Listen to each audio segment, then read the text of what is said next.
Welcome to the Taiyari 360। I am Saurabh with you. आज हम बात करने वाले हैं how climate change is responsible for the increasing number of forest fire. Climate change is a mad man phenomena and it is going to be a very defining thing for this modern century. Extreme events जो कि nature में हो रहे हैं, चाहे वो drought हो, चाहे वो फ्लड हो, चाहे वो हीट वेव्स हो, या फिर हम देखेंगे कैसे आगे climate change is also responsible for increasing number of forest fire. ये जितने भी नेचुरल डिजास्टर्स हैं, इनकी इंटेंसिटी, इनकी फ्रीक्वेंसी, इनका ड्यूरेशन तेजी से बढ़ता हुआ दिखाई दे रहा है, जिसका बहुत बड़ा खामियाजा आम जनता को भुगतना पड़ता है। So what is forest fire? First of all, forest fire is also known as bush fire और वाइल्ड फायर। ये दोनों इसके नाम ही है। बुश फायर बोलते हैं तो वाइल्ड फायर बोलते हैं। It is unplanned, uncontrolled, unpredictable. So 3 U basically. ये अनप्लान्ड होती है, अनकंट्रोल्ड होती है और अनप्रिडिक्टेबल होती है in an area of combustible vegetation. Now, forest fire दोनों टाइप की होती है, नेचुरल भी होती है, मैन मेड भी होती है। They're sometimes a way of regulating native vegetation, animals and ecosystems. Generally अगर हम देखें फॉरेस्ट फायर्स के जो रीजन है, उसमें नेचुरल कॉजेस की हम बात करें तो lightning strike is a very serious thing. It can basically on trees whenever it fall, it can trigger forest fire. Climate change की वजह से भी इसका फर्क हमें देखने को ज्यादा मिल रहा है। Volcanic eruption also, extreme heat of lava.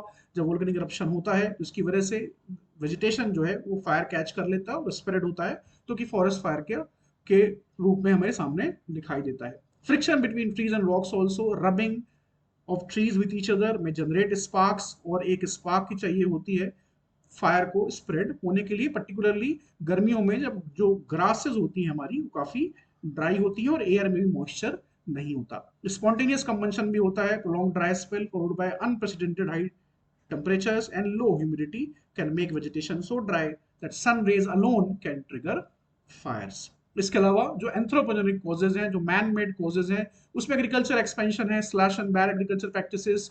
जो नॉर्थ ईस्ट के ट्राइबल एरियाज है वहाँ बहुत ज़्यादा प्रैक्टिस की जाती है। इसकी वजह से भी फॉरेस्ट फायर जो है दुनिया भर में, not just in north east India, tribal communities they have been doing it since millennia. तो उसकी वजह से भी फॉरेस्ट फायर फैलता है। पोचिंग जो है, that is also a serious thing. Poaching specifically of exotic species या फिर एंडेंजर्ड स्पेसीज के लिए जो पोचर्स हैं वो फायर्स लगाते हैं जंगल में, ताकि जानवरों को जिनको वो हंट करना चाहते हैं उनको एक जगह पे कॉर्नर किया जा सके। इसकी वजह से फॉरेस्ट फायर फैलती है। Recreational fire also, smoking, camp fires, because of increasing tourism these days in areas जहाँ पे वल्नरेबिलिटी ज़्यादा होती है। For example in India Himalayan tourism काफ़ी तेजी से बढ़ा है। तो cigarette residue is also very serious cause of man made forest fire. Climate change जिसके ऊपर हम बात करेंगे, human induced climate change obviously have led to increase number of forest fire across the world. Now, अगर हम देखें fire weather जो season है, फायर वेदर डेज की बात करें हम, जो हीट वेव्स हैं बेसिकली, तो उनमें आप देखेंगे 1979 से 2019 के बीच में ये जो पूरा मैप है आपके सामने है। सो ऑलमोस्ट अगर आप देखें 40 ईयर्स का, सो यू कैन सी कहाँ टेम्परेचर ज़्यादा बढ़ रहा है, और यहीं पे आपको दिखाई देगा कि भाई जो फॉरेस्ट फायर है उनकी इंटेंसिटी तेजी से बढ़ी है। अगर हम बात करें ईयर वाइज, 2017 में कनाडा में फॉरेस्ट फायर हुआ था, 2018 में कैलिफोर्निया में बहुत बड़ा फॉरेस्ट फायर हुआ था, 2019 एंड 2020 का Australian Bush fire is a seriously historical phenomena. It was so massive that it has caused millions of wildlife deaths. इसके अलावा हम बात करें अगर उत्तराखंड में अभी फॉरेस्ट फायर चल रहा है, कुमायूं रेंज से वो शुरू होता है और अभी नैनीताल तक वो पहुंच गया। Entire Nainital basically is इनगल्फ्ड with smoke. तो ये बहुत ही सीवियर चीज है। इसकी वजह से ऑब्वियसली लाइफ का लॉस होता है, इसके साथ साथ वाइल्ड लाइफ का भी लॉस होता है।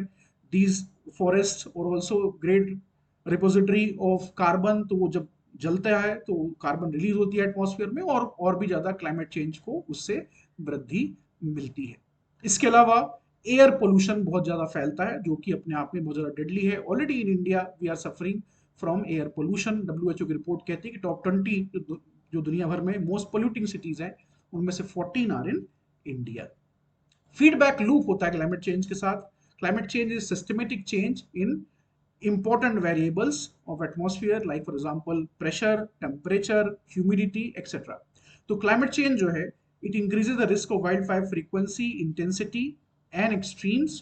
इसकी वजह से एक्सट्रीम वाइल्ड फायर जब होता है तो GHG जो ग्रीन हाउस गैसेस एमिशन है वो बढ़ते हैं, क्योंकि ऑब्वियसली जब बायोमास जलेगा तो कार्बन रिलीज होगा एटमॉस्फेयर में, तो और भी ज्यादा एमिशंस बढ़ेंगे। ये जो बढ़ा हुआ एमिशन है, again it will fuel climate change, it will again cause wild fire. तो आप देख सकते हैं पूरा लूप जो है क्लाइमेट चेंज और एक्सट्रीम वाइल्ड फायर के बीच दिखाई दे रहा है। इसके अलावा अगर हम बात करें जो लिंक है क्लाइमेट चेंज का and growing wild fire risk, तो क्लाइमेट चेंज की वजह से जो वेट पीरियड्स हैं वो कई जगहों पे बहुत ज्यादा हो गए हैं, कई जगहों पे ड्रॉट भी होती है। तो इससे होता यह है कि फैसिलिटेट फ्यूल एक्यूमुलेशन, जो फ्यूल है जो बायोमास है। Higher temperature and longer dry periods होते हैं, इसकी वजह से dry fuel facilitate fuel accumulation through enhanced plant mortality and spread, that is also very important.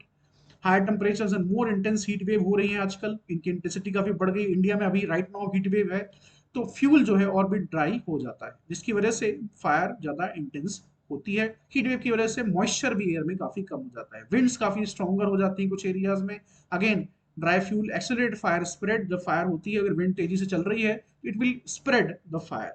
Snow melt भी अर्लियर देन यूजुअल हो रहा है, जिसकी वजह से जो फायर सीजन है वो तेजी से बढ़ा है। अल्टर्ड इंसिडेंट्स ऑफ लाइटनिंग भी हो रही है, क्लाइमेट चेंज जब होगा तो लाइटनिंग पैटर्न्स भी चेंज होंगे, और इसकी वजह से भी इग्निशन होता है। और इन्वेसिव स्पीसीज का प्रोलिफरेशन भी हो रहा है, जिसकी वजह से भी अगेन बायोमास एक्यूमुलेशन और कंटिन्यूटी होती है। तो climate change in these points we can see it is causing higher and higher wildfire risk, और not only in India but across the world। India में भी लास्ट ईयर हमने देखा बहुत सारे स्टेट्स में फायर था। इस साल कर्नाटका में अभी हम देख रहे हैं टाइगर रिजर्व के अंदर भी फायर हुआ था।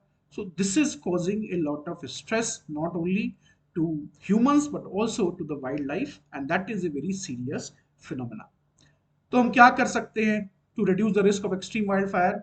क्या आप प्रिवेंटिव मेजर ले सकते हो? तो फ्यूल मैनेजमेंट आप कर सकते हो बायोमास का, fuel breaks and buffer zones आप क्रिएट कर सकते हो फॉरेस्ट के अंदर, that is very helpful.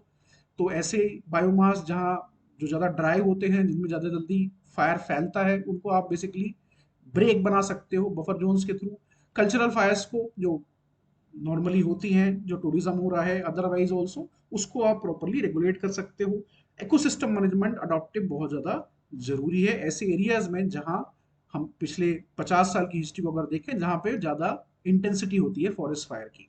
Ecosystem protection, restoration, land use planning is very important. More and more human action is causing forest fire. आज का हमने रिपोर्ट देखा कैसे सुप्रीम कोर्ट के अंदर ये बात उठ रही है कि 90%, more than 90% of forest fire जो हो रहे हैं वो ह्यूमन इंड्यूस्ड है। तो उसमें भी लैंड यूज प्लानिंग इसलिए बहुत ज्यादा इंपॉर्टेंट हो जाती है। जो हमारे इकोसिस्टम है, forest ecosystem, they need to be left alone. Building codes and standards are absolutely critical, particularly in these areas, जिसकी वजह से अगर लकड़ी के मकान है, इस तरह से कोई मटेरियल आप यूज कर रहे हैं जो ड्राई है, जैसे तेजी से आग फैलती है, तो वो भी अपने आप में खतरे की एक घंटी है। इंफ्रास्ट्रक्चर नेटवर्क और रिजिलियंस बहुत ज्यादा जरूरी है, ताकि अर्ली वार्निंग सिस्टम्स जो हैं वो अच्छे से ऑपरेट कर सके। जब जब क्राइसिस मैनेजमेंट हो, जब रिस्पॉन्स मैकेनिज्म एक्टिवेट हो, तो वहां पे कम्युनिकेशन चेन नहीं टूटनी चाहिए between civil society, between media, between government organisation, between local population. Wildfire risk assessment is very important. इसमें आप हिस्ट्री देखते हो, इसमें आप देखते हो कौन सा बायोमास है उस एरिया में, कितना वहाँ ड्राईनेस है, हीट वेव की क्या सिचुएशन है, और क्या इंगेजमेंट है लोकल कम्युनिटीज का, because ultimately local communities are the vanguard against things which will hurt the nature. और वाइल्ड फायर रिस्क अवेयरनेस बहुत ज्यादा जरूरी है। What to do and what not to do is absolutely critical in these situations. तो wildfire जो है climate change is causing, उसकी जो इंटेंसिटी है, उसकी फ्रीक्वेंसी है, उसका जो ड्यूरेशन है, वो तेजी से वो बढ़ा रहा है, और आने वाले समय में हमें इसका और ज्यादा नुकसान होगा, because it's a loop. We have to fight climate change. Government of India and governments across the world are doing a lot to fight climate change. लेकिन जो हमारा सबसे फ्रंट लाइन डिफेंस है, दैट इज आवर फॉरेस्ट, अगर उनको ही damage होता है तो this battle will be lost even before it is properly fought. Thank you. You can join me on my Telegram channel. Please subscribe to the channel.